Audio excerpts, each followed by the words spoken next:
ठीक है, जय हिंद जय श्री राम। चलते हैं हम आज अपने इस इम्पॉर्टेंट प्रश्न की ओर जो हमारे पास है आवर्ती जमा खाता से है। ठीक है, मोहन ने बैंक में 100 रुपये प्रति माह की दर से 5 वर्ष के लिए आवर्ती जमा खाता खोला। यदि ब्याज की दर 6% वार्षिक हो तो 5 वर्ष बाद कितनी धनराशि प्राप्त होगी। ठीक है, यहाँ पे कहा गया है कि मोहन नाम का एक लड़का है जो बैंक में क्या करता है, प्रति महीने 100 रुपये जमा करता है और 5 वर्ष के लिए जमा करता है और ब्याज की दर कितनी है, 6% है। तो उसे 5 वर्षों के बाद बैंक से कितनी धनराशि प्राप्त होगी, इसकी हम लोग को गणना करना है। तो देखते हैं, हल करते हैं इसको। हल दिया है मूलधन बराबर कितना दिया है, मूलधन P बराबर कितना दिया है, 100 रुपये प्रति माह दिया है, 100 रुपये प्रति माह। वर्ष कितना दिया है, समय n बराबर कितना दिया गया है, 5 वर्ष। क्योंकि यहाँ पे क्या करना है हम लोग को, यहाँ पे आवर्ती जमा खाता है, इनकी गणना कैसे करनी है, मासिक रूप से। तो हम लोग क्या करेंगे, इस 5 वर्ष में 12 से हम लोग गुणा कर देंगे, क्योंकि एक साल में कितने महीने होते हैं, 12 महीने होते हैं। तो 5 गुणा यहाँ से मैं 12 माह से कर दे रहा हूँ, तो क्या हो जाएगा मेरे पास, 12 पंचे 60 माह हो जाएगा। तो n का मान मेरे पास क्या आ गया, n बराबर 60 माह आ गया। ठीक है, उसके बाद ब्याज की दर दिया है कितना, दर R बराबर कितना दिया हुआ है, 6%। तो हम लोग को क्या करना है, ब्याज की क्या करना है, गणना करना है। तो क्या करना है, ब्याज को क्या करना है, हम लोग को ज्ञात करना है। तो चलते हैं हम आवर्ती जमा खाता का यहाँ पे पहले सूत्र रख लेते हैं। तो सूत्र होता है हमारे पास क्या, ब्याज बराबर P गुणा R बट्टे में 100 गुणा 1/12 कोष्टक में n गुणा n+1 बट्टे में 2 कोष्टक बंद। अब यहाँ पे जो है जिसकी राशि जिनकी मान जितना है उन सबको हम लोग क्या करते हैं, यहाँ पे मान उनका रख लेते हैं। ठीक है, यहाँ पे B का मान कितना है, मूलधन बराबर 100 है, तो P के बराबर क्या रखेंगे हम लोग, 100 रखेंगे। ब्याज बराबर क्या हो जाए, P का मान कितना है, 100। दर का मान कितना है, 6% बट्टे में सूत्र का 100 गुणा 1/12 कोष्टक में n का मान कितना है, 60 कोष्टक में 60 + 1 बट्टे में 2। ठीक, अब यहाँ पे हम लोग क्या करते हैं, जो चीज़ यहाँ पे हल हो रही है उनको पहले हल कर लेते हैं। देखो ये 100 से 100 कट गया, 6 एकम 6, 6 दूनी 12। ठीक है, इस राशि से मैं इनको भी काट सकता हूँ, चलो इनको आगे भाग करते हैं। ठीक है, जो बचा है उनको यहाँ पे लिख देते हैं। ब्याज बराबर क्या बचा है हमारे पास, ब्याज बराबर बचा क्या है यहाँ पे बचा क्या, ये तो खत्म हो गया एक बार, ये 2 बार, तो यहाँ पे क्या बचा, 1/2 ही बचा, 1/2 गुणा 60 गुणा 61 बट्टे में 2। अब यहाँ से मैं क्या करूँगा, ये राशि से क्या हो सकता है, 60 भाग से जा सकता है, तो मैं इसे 60 को भाग कर दूंगा।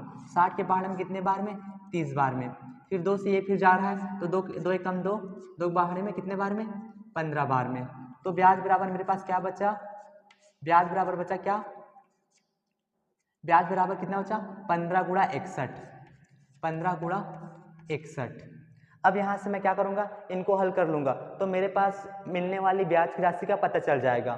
तो क्या हो जाएगा, देखो 15 एकम 15, 15 का 5 हासिल गया 1, 15 छक्के 90 और 1 91। तो मोहन को ब्याज के रूप में कितनी राशि प्राप्त होती है, ब्याज के रूप में 915 रुपया प्राप्त होते हैं। लेकिन उसे यहाँ पूछा गया कि 5 साल बाद उसे कुल कितना धनराशि प्राप्त होगी। तो 5 साल बाद कुल कितना धनराशि प्राप्त होगा, तो देखते हैं। तो मोहन को 5 वर्ष बाद प्राप्त होने वाली धनराशि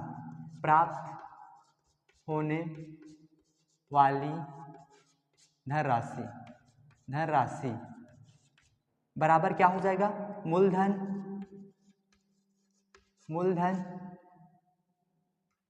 गुणा समय प्लस में क्या रहेगा, प्लस ब्याज रहेगा, प्लस ब्याज। ठीक है, यहाँ पे ब्याज है, थोड़ा सा जगह छोटा पड़ रहा है, देख। तो मूलधन का मान कितना है हमारे पास, मूलधन का मान कितना है, 100 रुपये है। कितने समय के लिए जमा किया है? 60 महीने के लिए जमा किया है। प्लस में ब्याज का मान कितना है हमारे पास? 915 रुपये। तो हम लोग क्या करेंगे, पहले कोष्टक को पहले हल करेंगे तो कितना हो जाएगा, यहाँ से गुणा कर लेंगे, कितना होगा? 6 एकम 6, 1 2 3 शून्य है तो 3 शून्य लगा देंगे, प्लस 915। अब यहाँ से ऐड कर लो, 5 शून्य का 5, 1 का 1, 9 का 9 और 6 का 6। तो मोहन को 5 वर्ष बाद कितनी धनराशि प्राप्त होगी? तो मोहन को 5 वर्षों बाद जो है 6,915 रुपये प्राप्त होंगे। ये आवर्ती जमा खाता से एक अच्छी इंपॉर्टेंट प्रश्न है, इनमें से एक प्रश्न आता ही है। ठीक है, चलते हैं की ओर। रेशमा ने पंजाब नेशनल बैंक में 200 रुपये प्रति माह की दर से 5 वर्ष के लिए आवर्ती जमा खाता खोला। यदि ब्याज की दर 6% वार्षिक हो तो 5 वर्ष बाद कितनी धनराशि प्राप्त होगी? तो यहाँ पे जो चीज़ दिया है वैसे सबका मान को हम लोग पहले लिख लेते हैं। ठीक है, मूलधन के रूप में कितना है यहाँ पे? 200 रुपये है, तो हम लोग इनको मूलधन को कितना कर देंगे? 200 कर देंगे। क्या करती है रेशमा? प्रति महीने कितने जमा करती है? 200 रुपये जमा करती है। समय कितने हैं? 5 वर्ष है। तो वर्ष को हम लोग क्या करते हैं? माह में चेंज करते हैं, इसलिए 5 गुणा 12 कर दिए तो 12 पंचे 60 महीने आ गया। ठीक है, आर का मान कितना हो गया? 6% हो गया। तो हम लोग को क्या करना है? ब्याज की गणना करनी है। तो आवर्ती जमा खाता है तो सूत्र लिख लेते हैं। क्या होता है? सूत्र होता है ब्याज बराबर P गुणा R बट्टे में 100 गुणा 1/12 कोष्टक में n+1 कोष्टक बंद बट्टे में 2। ठीक है, अब जिनका मान दिया हुआ है उन सब के मान को क्या करेंगे? उनके स्थान पर रख देंगे। जैसे यहाँ पे दिया क्या है? मूलधन दिया है। मूलधन P बराबर कितना दिया? 200 रुपये। तो यहाँ पे कितना आ जाएगा? 200। R का मान कितना है? R का मान है 6%, तो 6 100 सूत्र का गुणा 1/12। इधर कोष्टक के मान रख दो। n का मान कितना है? 60 है, और कोष्टक में क्या हो जाएगा? 60 + 1 हो जाएगा। कोष्टक बंद बट्टे में 2। अब यहाँ से जो राशि यहाँ से कट रही है उनको क्या करेंगे? आपस में क्या कर लेंगे? हल कर लेंगे। उनको क्या करेंगे? सरल कर लेंगे। जैसे यहाँ पे 100 के पहाड़े में कट रहा है, 100 एकम 100, 100 दूनी 200, 6 दूनी 12 और नीचे भी 12 है, तो मैं इनको काट रहा हूँ। 6 दूनी 12 और इधर 12। ठीक है, इनको मैं काट रहा हूँ, कितना हो जाएगा? 2 एकम 2, 2 तीसम 60। तो इधर क्या बचा? इधर से यहाँ तक की पूरी राशि क्या हो गया? आपस में कट गया, केवल यहीं पे बचा है। तो हमारे पास क्या बच गया? ब्याज बराबर क्या बच गया?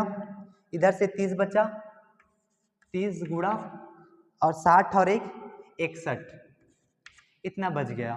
ठीक है, तो ब्याज बराबर कितना हो जाएगा हमारे पास? ब्याज बराबर 30 से कम 30, 30 का शून्य हासिल गया 3। ठीक है, 6 या 18, 180, 183, कितना हो जाएगा? 183 हो जाएगा। देखो, अगर 30 के पहाड़े से हम लोग पढ़ेंगे क्या होगा? 30 से कम 30 होगा, तो 30 का शून्य हासिल गया 3। उसके बाद 30 के पहाड़े में 3 छक्के होता है 180, 180 और 3 183। तो ब्याज के रूप में उसे कितने रुपए प्राप्त हुए? 1830 रुपये प्राप्त हुए। लेकिन यहाँ पे हम लोग को बताना है कि उसको 5 वर्ष बाद टोटल कितनी धनराशि प्राप्त हुई है। तो लिखते हैं यहाँ पे, तो रेशमा को 5 वर्ष बाद प्राप्त होने वाली कुल धन राशि बराबर क्या होता है? मूलधन गुणा समय प्लस ब्याज। ठीक है, मूलधन गुणा समय प्लस ब्याज। हाँ, इनको हम लोग सरल रूप में लिख सकते हैं। क्या? मूलधन को P गुणा N प्लस ब्याज भी कर सकते हैं। ठीक है, P गुणा N धन ब्याज भी कर सकते हैं। P का मान कितना है हमारे पास? 200। समय कितना है? समय है 60, प्लस ब्याज कितना है हमारे पास? 1830 रुपये। तो यहाँ पे गुणा कर दो, कितना हो जाएगा? 6 दूनी 12, 1 2 3 शून्य, तो 3 शून्य यहाँ पे लगा दो, प्लस 1830 रुपये। तो हमारे पास क्या हो जाएगा? उसको यहाँ पे आप जोड़ देंगे, इनको शून्य का शून्य, 3 का 3, 8 का 8, 2 और 1 3, 1 का 1। तो रेशमा को जो है कितनी धनराशि प्राप्त होगी? तो रेशमा को 5 वर्षों के बाद टोटल 13,830 रुपये प्राप्त होगी। इस प्रकार से आप लोग आवर्ती जमा खाता के प्रश्नों को इजी यहाँ से बना सकते हो। ये बहुत ही ज़्यादा इंपॉर्टेंट है बोर्ड एग्जाम की दृष्टि से। चलते हैं फिर अगले प्रश्न की ओर। हमारे पास तीसरा जो है इम्पॉर्टेंट प्रश्न यहाँ पे है। ये थोड़ा सा रिवर्स प्रश्न है, जिसमें से यहाँ पे हम लोग को क्या बोला गया है, यहाँ पे हम लोग को दर को ज्ञात करना है। इससे पहले प्रश्नों में हम लोग क्या करते थे, केवल ब्याज की गणना करते थे।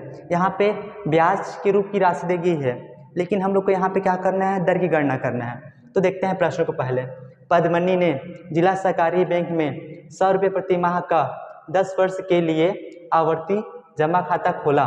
यदि उसे बैंक द्वारा ब्याज की राशि 3,025 रुपये प्रदान की जाती है तो ब्याज की दर कितनी प्रतिशत वार्षिक होगी? तो यहाँ पे हम लोग को क्या करना है, यहाँ पे ब्याज की दर की गणना करना है। तो सबसे पहले लिख लेते हैं कि क्या क्या दिया गया है। हल, मूलधन बराबर कितना दिया गया है, 100 रुपये। क्या दिया है, मूलधन बराबर, मूलधन P बराबर कितना दिया है, 100 रुपये प्रति माह दिया गया है। ठीक है, कि वह 100 रुपये क्या करता है, प्रति महीने जमा करता है। वर्ष कितना दिया गया है, समय बराबर, समय n बराबर कितना दिया गया है, 10 वर्ष। अब हम लोग को पता है क्या कि यहाँ पे क्या करते हैं, गणना जो होती है मासिक रूप से होती है। तो इस वर्ष को हम लोग क्या करेंगे, महीने में चेंज कर लेंगे। महीने में चेंज करने के लिए क्या करते हैं, 12 से गुणा करते हैं, क्योंकि एक साल में हमारे पास 12 महीने ही होते हैं। तो यहाँ पे मैं 10 को क्या कर दूंगा, 10 गुणा 12 माह कर दूंगा। तो मेरे पास टोटल कितना हो जाएगा, 12 दहा 120 माह हो जाएगा। तो n का मान मेरे पास कितना आ गया, n का मान जो है मेरे पास 120 आ गया। उसके बाद क्या दिया गया है, यहाँ पे ब्याज की राशि दी गई है। तो मैं ब्याज की राशि को यहाँ पे लिख सकता हूँ, ब्याज बराबर कितना दिया गया है, 3,025 रुपये। ठीक है, उसके बाद क्या करना है, मुझे दर को ज्ञात करना है। दर r के मान को क्या करना है, मुझे ज्ञात करना है। ठीक है, तो हम लोग क्या करते हैं, आवर्ती जमा खाता का जो हमारे पास सूत्र है उनको हम लोग पहले लिख लेते हैं। तो यहाँ से क्या होता है, ब्याज बराबर P गुणा R बट्टे में 100 गुणा 1/12 कोष्टक में n + 1 कोष्टक बंद बट्टे में 2। ठीक है, अब यहाँ पे हम लोग क्या करते हैं, जिनकी मान यहाँ पे हम लोग को हमारे पास दिया गया है उन सब के मान को यहाँ पे हम लोग पहले रख लेंगे। तो जैसे ब्याज कितना दिया है हमारे पास, ब्याज की राशि दी गई है 3,025 रुपये। तो 3,025 बराबर P का मान कितना दिया गया है, 100। दर का मान कितना गया है, नहीं दिया है, तो R का R ही रख देंगे। 100 का 100 गुणा 1/12। n का मान कितना है हमारे पास, 120 है। 120 गुणा 120 धन 1 बट्टे में क्या कर सकते हैं, 2। ठीक है, यहाँ पे देखो कोष्टक के बाद यहाँ पे क्या है, कुछ नहीं है। कुछ नहीं होता है मतलब वहाँ पे गुणा ऑलरेडी होता है, इसलिए मैं यहाँ पे गुणा का चिन्ह डाल दिया हूँ। जो यहाँ से क्या हो रहा है, सरल हो रहा है, उनको पहले हम लोग क्या करते हैं, सरल कर लेते हैं। 100 के पहाड़ा में एक बार में 100 एकम 100, 100 के पहाड़ा में ये भी कट गया। ठीक है, अब यहाँ से क्या बचा है, बाकी सब बचा है, उनको क्या लिख देंगे, यहीं पे हम लोग लिख देंगे। तो बच क्या रहा है हमारे पास, चलो यहाँ पे लिख देते हैं। बचा क्या है, 3,025 बराबर, इधर क्या बचा, R/12। क्या बचा, R और 12, R/12। कोष्टक को खोलते हैं, क्या होगा, गुणा हो जाएगा। 120 गुणा 121 हो जाएगा। ये क्या हो जाएगा, देखो यहाँ पे क्या बचा, 100 से 100 कट गया, तो यहाँ पे क्या बचा, R/12 ही बचा। R एकम R और R के बट्टे में 12, तो R/12 120 का 120, 120 में एक जोड़ेंगे कितना होगा, 121 बट्टे में कितना, 2, तो बट्टे में 2। अब यहाँ से हम लोग क्या करेंगे, इनको भाग कर लेंगे और सरल कर लेते हैं। 12 के पहाड़े में 12 एकम 12, 12 के पहाड़े में कितने बार में, 10 बार में, 12 दहा 120, फिर 2 से काट लेंगे, 2 एकम 2, 2 पंचे 10। तो ऊपर क्या बच गया हमारे पास, 3,025 बराबर क्या बचा, R गुणा 5 गुणा 121। ठीक है, अब हम लोग को क्या करना है, यहाँ पे R के मान को ज्ञात करना है। तो बाकी क्या क्या करेंगे, पक्षांतर कर देंगे। ये सब क्या है, यहाँ पे गुणा के संबंध में है, पक्षांतर करूंगा तो कहाँ पे जाएगा, भाग में जाएगा। तो यहाँ पे मैं लिख देता हूँ क्या, यहाँ पे मेरे पास R बराबर, इन दोनों का मैं क्या करूंगा, पक्षांतर करूंगा, कहाँ पे जाएगा, भाग में जाएगा। चलो यहाँ पे लिख देता हूँ पक्षांतर। ठीक है, तो क्या हो जाएगा मेरे पास 3025 बट्टे में क्या हो जाएगा, ये दोनों आ जाएंगे 5 गुणा 121। ठीक है, अब क्या करते हैं, देखो ये पाँच है और ये राशि भी क्या हो रही है, 5 से भाग जा रही है, तो उनको क्या करेंगे हम लोग 5 से काट देंगे। 5 छक्के 30, ये जाएगा नहीं तो 5 शून्य शून्य, 5 एकम 5, 5 पंचे 25 होगा, सॉरी ये 5 2 और 5 मिलकर 25 बनेंगे, तो 5 के पढ़ा कितने बार में, 5 बार में, 5 पंचे 25। ठीक है, तो कितना बचा हमारे पास 605 बट्टे 121 बराबर आर।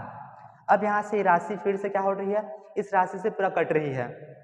ठीक है, 121 के पहाड़े में कितने बार में, 5 बार में कट रही है, तो इनको भी काट देंगे। 121 से कम 21 कितने बार में, 5 बार में, तो हमारे पास क्या बचा, आर बराबर केवल 5 बच गया। तो यहाँ पे क्या हो गया, हमारे पास ब्याज की दर कितने आ गया, 5% वार्षिक आ गया। तो जो है पद्मनी को जो 3025 में प्राप्त हुए थे, तो उसकी दर कितनी थी, 5% थी। ठीक है, तो ब्याज की दर 5% वार्षिक थी।